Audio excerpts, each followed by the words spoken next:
Hi, hello, welcome you all to Entriya. I am Kavya. Teachers ആവാൻ ആഗ്രഹിക്കുന്നവരാണ് നിങ്ങളെങ്കിൽ നിങ്ങൾ വളരെ ഇമ്പോർട്ടന്റ് ആയി എഴുതിയെടുക്കേണ്ട ഒരു പരീക്ഷയാണ് കേടെറ്റ് അഥവാ കേരള ടീച്ചർ എലിജിബിലിറ്റി ടെസ്റ്റ് എന്ന് പറയുന്നത് അല്ലെ. അപ്പം അത് എങ്ങനെയാണ് നോട്ടിഫിക്കേഷൻ വന്നിട്ടുണ്ട്. നമ്മളെല്ലാവരും വളരെ ഈഗർനെസ്സോട് കൂടി തന്നെ കാത്തിരുന്ന നോട്ടിഫിക്കേഷൻ ആണ്. നോട്ടിഫിക്കേഷന്റെ ആപ്ലിക്കേഷൻ വിൻഡോയും ഓപ്പൺ ആയിട്ടുണ്ട്. അപ്പൊ എങ്ങനെയാണ് നമ്മൾ അപ്ലൈ ചെയ്യേണ്ടത് എന്നതിനെ കുറിച്ചുള്ള ഡീറ്റെയിൽഡ് ആയിട്ടുള്ള ഒരു സെഷൻ ആണ് നമ്മൾ ഇന്ന് ചെയ്യാനായി പോകുന്നത്. So welcome you all once again to this session. അപ്പൊ നിങ്ങൾ ketet.kerala.gov.in എന്ന് പറഞ്ഞ് നിങ്ങൾ ഗൂഗിളിൽ ടൈപ്പ് ചെയ്ത് കൊടുക്കുക, അല്ലെങ്കിൽ മേലെ ടാബിൽ ടൈപ്പ് ചെയ്ത് കൊടുക്കുന്ന സമയത്ത് നിങ്ങൾക്ക് ഇങ്ങനെയുള്ള ഒരു ഏരിയ ആയിരിക്കും ഓപ്പൺ ചെയ്ത് വരുന്നത്. ഇവിടെ നമ്മൾ അപ്ലൈ ചെയ്യുന്നതിന് മുമ്പ് തന്നെ വളരെ ക്രിസ്റ്റൽ ക്ലിയർ ആയിട്ട് ഇതിന്റെ ഇൻസ്ട്രക്ഷൻ വായിച്ച് മനസ്സിലാക്കുക. കാരണം റിസർവേഷൻ ഉള്ള കുട്ടികൾ ഉണ്ടാവും.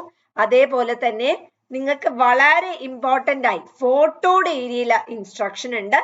അപ്പം ഇതെല്ലാ കാര്യങ്ങളും ലാംഗ്വേജ് സെലക്ട് ചെയ്യേണ്ട ഏരിയയിൽ വളരെയധികം ഇമ്പോർട്ടന്റ് ആയി നമ്മൾ കെയർ ചെയ്യണം. അപ്പൊ അതുകൊണ്ട് തന്നെ ആദ്യം നിങ്ങൾ ഇവിടെ ക്ലിക്ക് ചെയ്താൽ നിങ്ങൾക്ക് റീഡ് ഇൻസ്ട്രക്ഷൻ എന്ന് പറയുന്നത് കാണാം. സോ ആദ്യം അത് വായിച്ച് വളരെ കൃത്യതയോടുകൂടി മനസ്സിലാക്കുക. ഇനി അത് കഴിഞ്ഞതിന് ശേഷം നമ്മൾ പുതിയതായിട്ട് രജിസ്റ്റർ ചെയ്യാൻ പോവാണ്. സോ ഇവിടെ 3 കാര്യങ്ങൾ കാണാം. I have read the notification thoroughly, have read the instruction for online submission for application, soft copy of photograph in the prescribed format. അപ്പം നിങ്ങളുടെ SSLCയുടെ മാർക്ക് ലിസ്റ്റിന്റെ ഡീറ്റെയിൽസ്, അതേപോലെ തന്നെ BAയുടെ മാർക്ക് ലിസ്റ്റിന്റെ ഡീറ്റെയിൽസ്, അതിന്റെ രജിസ്ട്രേഷൻ നമ്പർ ഉൾപ്പെടെ, BEdന്റേത്, അതേപോലെ എന്തെങ്കിലും ഒരു ID, ആധാറാണ് എപ്പോഴും നല്ലത്, എന്തെങ്കിലും ഒരു ID നിങ്ങളുടെ കയ്യിലുണ്ടെങ്കിൽ അതൊന്ന് ജസ്റ്റ് കമ്പ്യൂട്ടറിൽ എടുത്ത് വെച്ചേക്കുക. അതേപോലെ തന്നെ ഫോട്ടോ ഇവർ പറയുന്ന അതേ സൈസ് അതേ ഫോമാറ്റിൽ തന്നെ എന്ത് ചെയ്യുക, ഫോട്ടോയും സേവ് ചെയ്ത് വെക്കുക.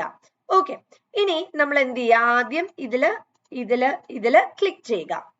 അതിനുശേഷം ക്ലിക്ക് ഹിയർ ടു ന്യൂ രജിസ്ട്രേഷനിൽ ക്ലിക്ക് ചെയ്യുക. സോ നമ്മൾ ഇതിൽ ക്ലിക്ക് ചെയ്തു. ഇതിൽ ക്ലിക്ക് ചെയ്ത് കഴിഞ്ഞിട്ടുണ്ടെങ്കിൽ ഇവിടെ നമുക്ക് തരുന്നത് applicant applying for more than one category need only to submit only one application. അതായത് ഇവിടെ നമുക്ക് കാറ്റഗറി 1 ഉണ്ട്, കാറ്റഗറി 2 ഉണ്ട്, കാറ്റഗറി 3 ഉണ്ട്, കാറ്റഗറി 4 ഉണ്ട്. ഈ 4 കാറ്റഗറിയിലേക്ക് നിങ്ങൾ അപ്ലൈ ചെയ്യുന്ന സമയത്തും, കാറ്റഗറി 4 എന്ന് പറയുന്നത് ഭാഷാ അധ്യാപകർക്ക് വേണ്ടിയിട്ടുള്ളതാണ്. അപ്പൊ ഈ 4 കാറ്റഗറിയിലേക്കും നിങ്ങൾ അപ്ലൈ ചെയ്യുന്ന സമയത്ത് ഒരൊറ്റ സിംഗിൾ ആപ്ലിക്കേഷൻ മാത്രം നിങ്ങൾ എന്ത് ചെയ്താൽ മതി, ഇവിടെ കൊടുത്താൽ മതി. അത് നിങ്ങൾ എപ്പോഴും സെലക്ട് ചെയ്യുമ്പോൾ കെയർ ആയി തന്നെ ഇരിക്കുക. ഓക്കെ, അപ്പൊ ഇനി നമുക്ക് അടുത്തൊരെണ്ണം എന്താ വെച്ചിട്ടുണ്ടെങ്കിൽ whether employed as A teacher ആണെങ്കിൽ, ടീച്ചറായി നിങ്ങൾ എംപ്ലോയ് ചെയ്യുകയാണെങ്കിൽ, ജോലി ചെയ്തുകൊണ്ടിരിക്കുകയാണെങ്കിൽ യെസ് കൊടുക്കുക. യെസ് കൊടുത്തു കഴിഞ്ഞാൽ ഇവിടെ നിങ്ങളോട് സ്കൂൾ ടൈപ്പ് ചോദിക്കും. അതായത് നിങ്ങൾ ഗവൺമെന്റ് സ്കൂളാണോ, നിങ്ങൾ എയ്ഡഡ് സ്കൂളാണോ എന്നുള്ള രീതിയിൽ സ്കൂൾ ടൈപ്പ് ചോദിക്കും. നിങ്ങളുടെ പെൻ നമ്പർ കൃത്യമായി തന്നെ എൻ്റർ ചെയ്യുക. നിങ്ങളുടെ ഡേറ്റ് ഓഫ് ജോയിനിങ് എപ്പോഴും ഡേറ്റ് മന്ത് ഇയർ എന്നുള്ളതാണ്. ഇപ്പൊ ഇവിടെ നിന്നാണെങ്കിൽ നിങ്ങൾ ഇങ്ങനെ ക്ലിക്ക് ചെയ്ത് കൊടുത്താൽ തന്നെ നിങ്ങൾക്ക് എന്ത് വരും, ഇവിടെ ഓട്ടോമാറ്റിക്കലി വരുന്നതാണ്. നെയിം ഓഫ് ദ സ്കൂൾ എഴുതുക. ഇനി നിങ്ങൾ ഏത് കാറ്റഗറിയിലേക്കാണ് അപ്ലൈ ചെയ്യുന്നത് വെച്ചാൽ അതും കൊടുക്കുക. ഇനി നിങ്ങൾ ഒരു ടീച്ചറായിട്ടും വർക്ക് ചെയ്യുന്നില്ലെങ്കിൽ നോ കൊടുക്കുക. നോ കൊടുത്ത് ഞാനിപ്പം സപ്പോസ് കാറ്റഗറി 2ഉം കാറ്റഗറി 3യുമാണ് അപ്ലൈ ചെയ്യുന്നതെങ്കിൽ ഞാൻ ഇവിടെ ക്ലിക്ക് ചെയ്തു. ഇനി അവിടെ എന്താ വെച്ചിട്ടുണ്ടെങ്കിൽ മീഡിയം ഓഫ് എക്സാമിനേഷൻ എന്ന് പറഞ്ഞിട്ടുണ്ടെങ്കിൽ നിങ്ങൾ ഏത് ലാംഗ്വേജ് ആണ് ഓപ്റ്റ് ചെയ്യുന്നത് എന്നുള്ളതാണ് ബേസിക്കലി വരുന്നത്. അപ്പൊ നമുക്കിവിടെ എന്ത് ചെയ്യാം, മലയാളം അല്ലെങ്കിൽ ഇംഗ്ലീഷ് എന്നുള്ളത് കൊടുക്കാം.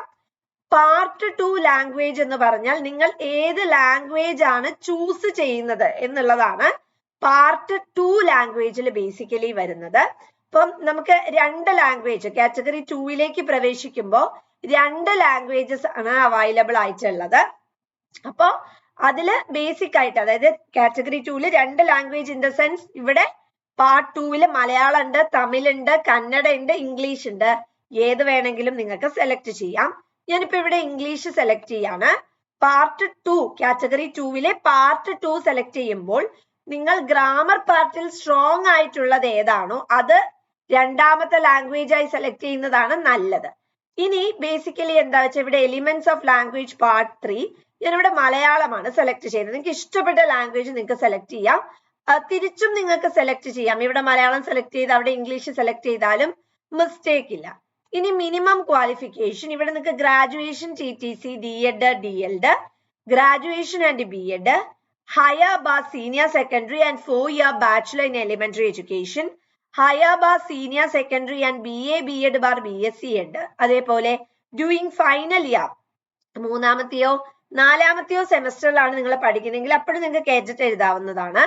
BTech graduate other equivalent qualification. അപ്പൊ ഇതിൽ ഞാൻ ഗ്രാജുവേഷൻ ആൻഡ് BEd കൊടുക്കുവാണ്. അപ്പൊ അത് ക്ലിക്ക് ചെയ്തു.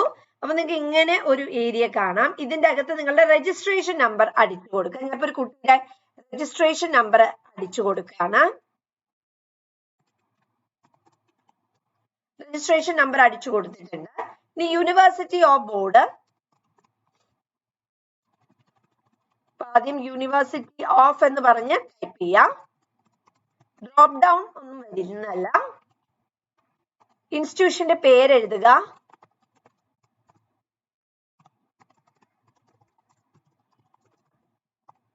കോമ ഇട്ട് സ്ഥലം മാർക്ക് ചെയ്യാം.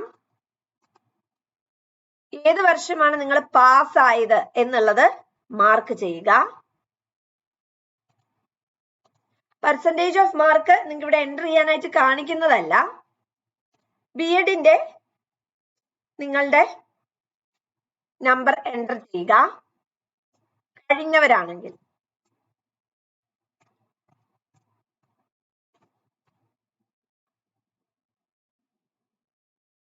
ഇവിടെ നിങ്ങളുടെ ബോർഡ് എഴുതുക. അതിനുശേഷം ഏതാണ് ഇൻസ്റ്റിറ്റ്യൂഷൻ എന്ന് ടൈപ്പ് ചെയ്ത് കൊടുക്കുക.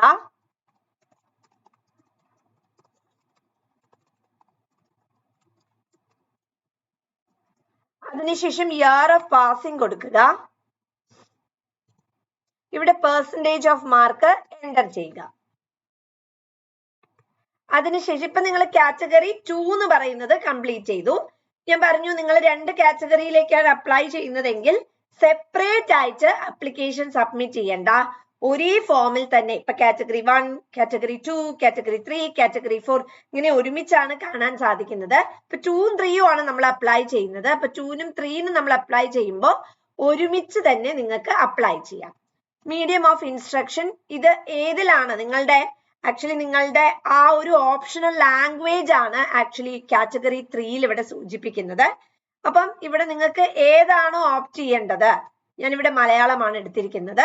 ഓപ്ഷണൽ സബ്ജക്ട് ഫോർ കാറ്റഗറി 3 നിങ്ങളുടെ സബ്ജക്ട് ഏതാണ് എന്നുള്ളതാണ്.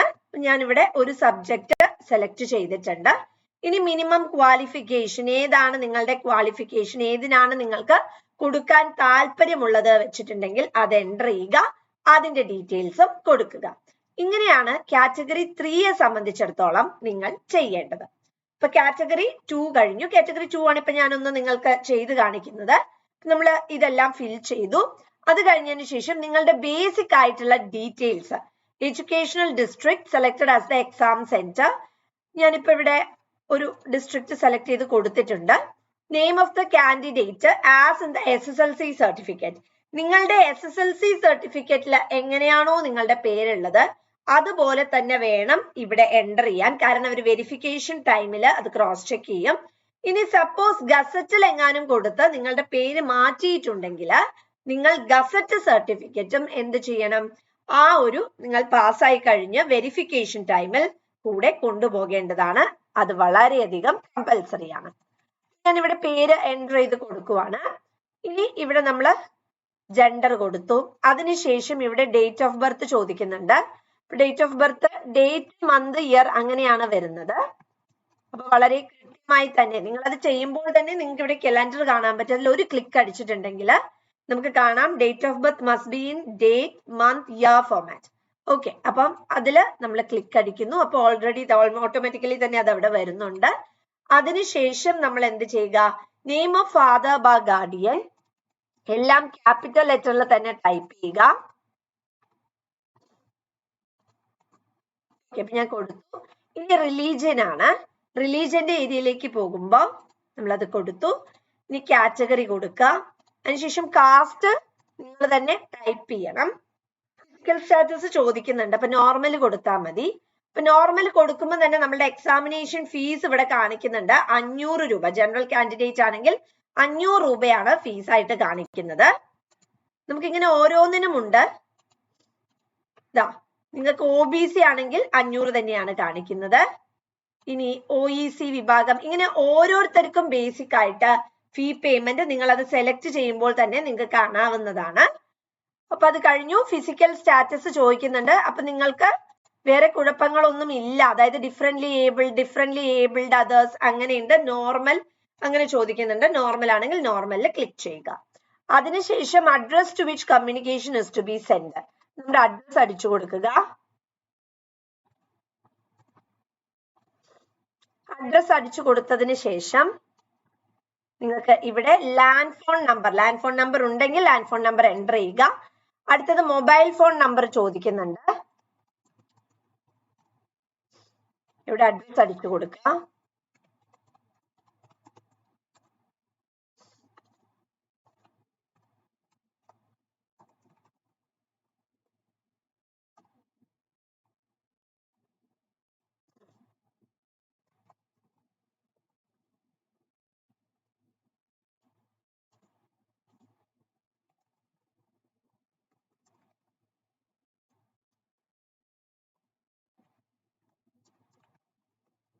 അഡ്രസ് അടിച്ചു കൊടുത്തിട്ടുണ്ട്. അതിനുശേഷം ഇവിടെ ഇമെയിൽ ID നമ്മളോട് ചോദിക്കുന്നുണ്ട്. നിങ്ങൾക്ക് ലാൻഡ് ഫോൺ നമ്പർ ഇല്ലെങ്കിൽ ലാൻഡ് ഫോൺ നമ്പർ എൻ്റർ ചെയ്യണ്ട. കഴിഞ്ഞതിന് ശേഷം നിങ്ങളോട് ഐഡന്റിറ്റി പ്രൂഫ് ചോദിക്കുന്നുണ്ട്. ഏതെങ്കിലും ഒരു ID പ്രൂഫ് നിങ്ങളോട് ചോദിക്കുന്നുണ്ട്. അപ്പൊ ഞാനിവിടെ ആധാർ ആണ് കൊടുക്കുന്നത്. നിങ്ങൾക്ക് ഏത് പ്രൂഫ് വേണമെങ്കിലും കൊടുക്കാനായിട്ട് സാധിക്കും.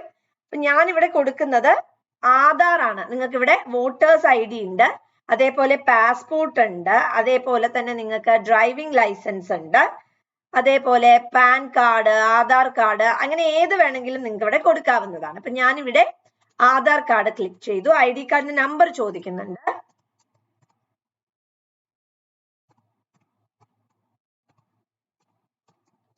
നമ്പർ എൻ്റർ ചെയ്തു. അടുത്തത് SSLC ചോദിക്കുന്നുണ്ട്. നിങ്ങൾ SLC, അതേപോലെ CBSE, ICSE, THSLC, അതേഴ്സ് ഏതാണ് പഠിച്ചുവെച്ചാൽ അത് സെലക്ട് ചെയ്യുക. അതിനുശേഷം നിങ്ങളുടെ രജിസ്റ്റർ നമ്പർ അവിടെ ചോദിക്കുന്നുണ്ട്. രജിസ്റ്റർ നമ്പർ ക്ലിക്ക് ചെയ്യുക, എൻ്റർ ചെയ്ത് കൊടുക്കുക.